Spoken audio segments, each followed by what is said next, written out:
네, 들으신 대로 문재인 대통령은 오늘 이명박 전 대통령의 성명을 강도 높게 비판했습니다. 대통령은 이례적으로 공식 입장 표명에서 분노라는 단어를 사용했는데요. 경로에 가까웠던 감정을 가감없이 드러내 눈길을 끌었습니다. 이처럼 전 현직 대통령이 하루 만에 정면 충돌함에 따라 앞으로 검찰 수사 과정에서도 상당한 갈등이 예상되는데요. 관련 내용 노영희 변호사와 함께 살펴보겠습니다. 어서 오세요. 어서 오세요. 네. 어제 이명박 전 대통령이 입장을 표명했고 또 오늘은 문재인 대통령의 분노 발언이 나와서 좀 분위기가 심상치 않은 상황인데요. 일단 개인적으로 어제 노영희 변호사께서는 그 이명박 전 대통령의 입장 발표 들으셨을 텐데 어떻게 보셨어요? 그러니까 일단 이제 이 사건을 법적으로 지금 대응하기에는 아직까지는 좀 힘들다라는 판단을 하신 것 같고 오히려 이제 이걸 정치적 프레임으로 그 진보나 뭐 여당 보수냐의 그런 구도로 몰고 가거나 아니면 정치 보복이라고 하는 것을 몰고 가야 본인의 도덕성이나 이런 것들이 좀 손상당하지 않는다라고 하는 판단을 한 것 같은데 이제 문제는 그렇게 하면서 결과론적으로는 아무런 그 의문에 대한 대답을 해주지 않았기 때문에 오히려 이제 그 성명 발표를 보았던 시청자들이나 국민 입장에서는 좀 답답함이 좀 느껴졌었던 거거든요. 그래서 이제 그런 것들을 보고 뭐 다른 쪽에서는 어떤 식으로 생각할지는 모르겠지만 그것이 과연 올바른 대응이었는가 하는 문제에 대해서도 내부적으로도 조금 얘기가 있었던 것으로 좀 알고 있습니다. 글쎄요, 뭐 저희도 어제 중계를 해드리면서 질의응답이 없어서 저희가 뭐 추정을 하거나 가정을 할 수밖에 없고 뭐 전망을 할 수밖에 없고 이런 상황이긴 한데요.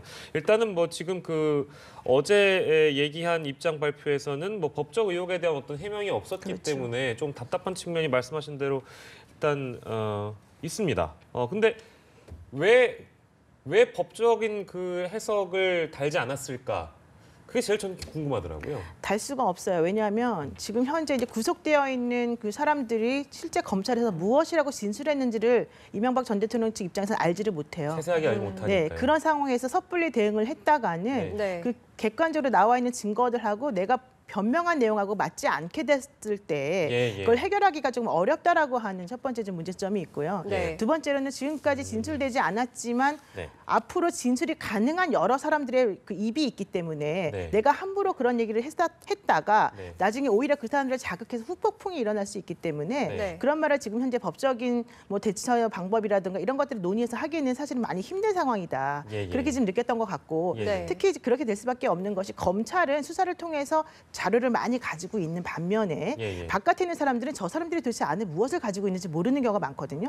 그래서 경우에 섣불리 무언가 얘기하면 오히려 그 발목을 잡는 경우가 많아요. 그래서 차라리 그런 것들에 대해서 세세하게 대답하지 않는 것이 맞고 그건 오히려 변호인을 선임한 다음에 변호인이 어떠한 식의 자료가 상대방에 있는지를 확인하는 과정을 통해서 나중에 추후 대책으로 논의되는 것은 가능할지언정 현재로서는 지금 하는 건 매우 위험한 상황이죠. 그래서 이것도 기초적인 질문일 수도 있는데 그러니까 이거는 이제 뭐 그 검찰에 나중에 이명박 전 대통령이 출석하고 말고를 떠나서 그렇게 될지 안 될지 지금 모르는 상황이니까 일단 그걸 떠나서 얘기를 하는 겁니다. 근데 만약에 이제 어제 그런 법적인 해석이 나왔다거나 그런 입장을 발표해서 검찰이 그 기자회견을 보면 나중에 이제 만약에 수사를 받을 때도 그런 내용을 다 참고해가지고 질문을 하는 건가요? 그러면? 그렇죠. 그런 것들을 모두 다 참고하게 되고 저쪽 상대방이 어떠한 식으로 전략을 펼치려고 하는구나라는 것을 알 수밖에 없거든요. 그렇게 되면 저쪽 상대방이 그런 전략을 펼치면서 저런 식으로 나올 때는 어떠한 식의 증거를 들이댈 것이고 어떠한 논리를 가지고 올 것이다라고 하는 걸 파악할 수 있기 때문에 거기에 또 맞추어서 오히려 그 반대되는 증거들이나 반대되는 전략을 이쪽에서 세울 수가 있어요.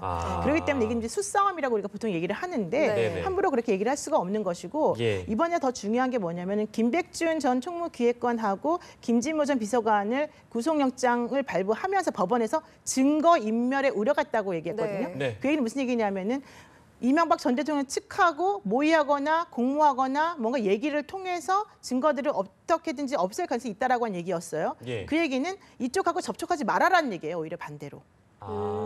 그러니까 이명박 전 대통령 측하고 만약에 얘기를 서로 하게 되면 그러니까 풀어지게 되면 얘기를 할 수밖에 없는 구조 아니겠습니까? 이쪽에서 어떤 방식이든 접근할 수밖에 없으니까 그렇게 되면 오히려 증거가 왜곡되고 위험할 수 있으니까 차라리 너희들을 가둬놓겠다라고 하는 게 법원의 판단이었고 그렇게 해야지 검찰이든 법원이든 간에 제대로 된 이제 그 진실을 확인할 수 있는 그런 전제 조건을 만들어 놓는다 이렇게 판단하고 있는 거죠.